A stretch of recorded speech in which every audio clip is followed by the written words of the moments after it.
Well, g'day folks. I'm back from a ride yesterday we did out to Dargo. This video today is just about the 3 things that I reviewed last time, plus a 4th one. Sena 50R helmet intercom, the UHF Bluetooth dongle, the Garmin Rino 750, and the Garmin inReach Mini. We started this ride with 4 people using these dongles. One of the people didn't charge this before he left, so it went flat and halfway through the day, and that was that. Charged it overnight though, and it was all good. Second person had trouble with pairing. Now I've found this with an early version of one of these I had. I paired it to my headset, and then I removed the pairing from the headset end, and I could never get it to repair to the helmet again. It wouldn't do it. I don't know why, just wouldn't do it. You get another one of these and it pairs up straight away. That said, I've had other ones of these, like this particular one I'm holding in my hand now.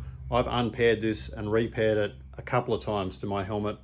So it seems, if you pair it to a helmet and then unpair it, forget it. It'll never pair again. I had a spare one of these. I gave him the spare, paired up straight away. It was right as rain the rest of the trip. There was another problem that we discovered, and that was to do with this wire here. So on the Rhino, and what you can see, I've got the cable there coming out of the back, and it runs across the back of the battery around the cradle, and then the dongle was up in there somewhere. What I found on his particular unit, and he had the 750, when he hit the push to talk button, it wouldn't transmit.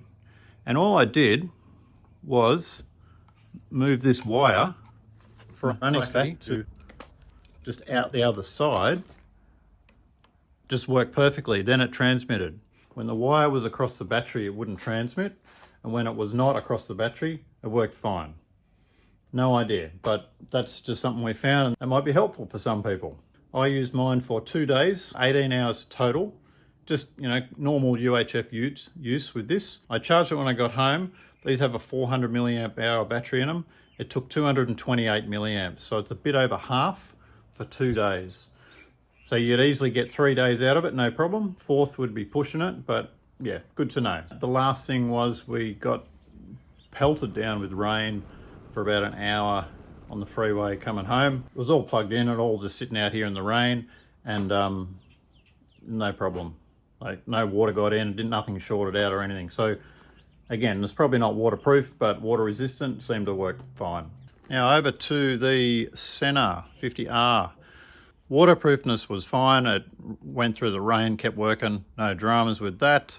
In the last video, we used the mesh intercom. I was complaining quite bitterly about how poor the battery life was. Yes, it's super clear, but battery life was like 4 hours max for me, and that was not very good.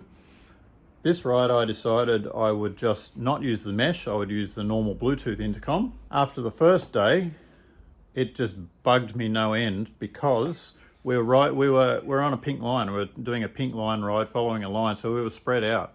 So we were just hardly ever close enough. So what I found was, as soon as you'd meet up with someone, the intercom would come back in, and then like 3 minutes later, they'd be out of range again, and the thing would be beeping in your ear trying to find them, and it just annoyed me.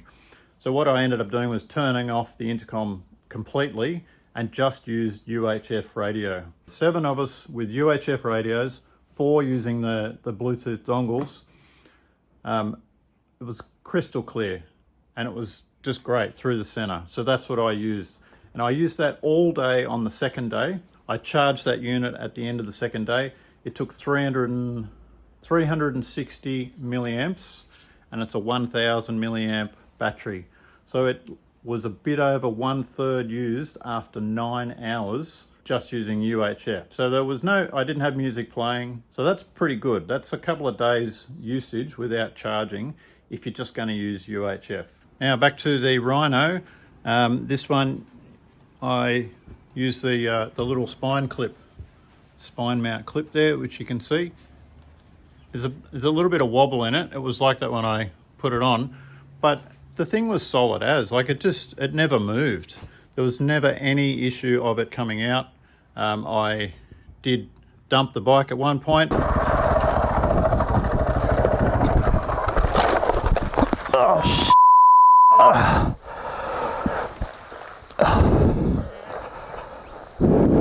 It took a fair beating and the clip seems to be okay. Touch wood, so far so good. A couple of other points with the Rhino. I'm just reading off some notes. I found when I was sitting on the freeway burning along at 100 kilometers an hour, the map was really struggling to keep up. It just kept refreshing. I changed the detail down to less. There's a setting in the menus where you can change the map detail from normal. You can go normal, more, or most, and then less or least or something. And I just changed the detail down and it seemed to work better. But once we got out into the trails and we're only doing, 40 kilometers an hour, totally fine. Never had an issue with it laggy at all. Lastly, on to the inReach Mini. So this, as you can see, sat in my backpack all day, all weekend. The main thing I wanted to test this ride was the tracking, and the tracking worked absolutely perfectly.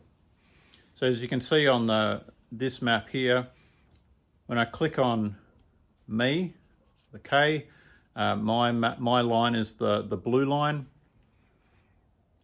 And if we zoom in a bit over here on the map where I know it was a bit more treed and bushy, and then I click on all tracks and you can see everyone else who had the spot trackers, there's no difference between the spot trackers and the inReach. They all tracked about the same. I'm really happy with how the tracking works on the inReach Mini. In terms of battery life, it dropped to 80 after 9 hours on the first day, dropped to 60% after 9 hours tracking on the second day. So 20% per day tracking, and that's 10-minute intervals. I tried the various messages. So there's preset messages, which you set up on your computer at home. I sent those, the check-in messages, whatever, to a defined group of recipients. I tried typing them in on my phone as well and sending them to individuals. I didn't actually try typing out a message on here. I thought that's just crazy, so I didn't do that. But you can send the preset messages from here, no problem. And the ones that I typed out, I did that on my phone. Getting responses is a bit hit and miss, really. If you send someone an SMS message to their phone from this device, they can respond to that message just like they would do a normal message, and it'll come back to here. And it does come back, but the timing's really, really dodgy. Like, I tested this. Some messages took like half an hour to come back, and some were within a minute. So sending messages from here seemed to go really quick, like within a minute or two every time. But getting messages back take half an hour or 40 minutes.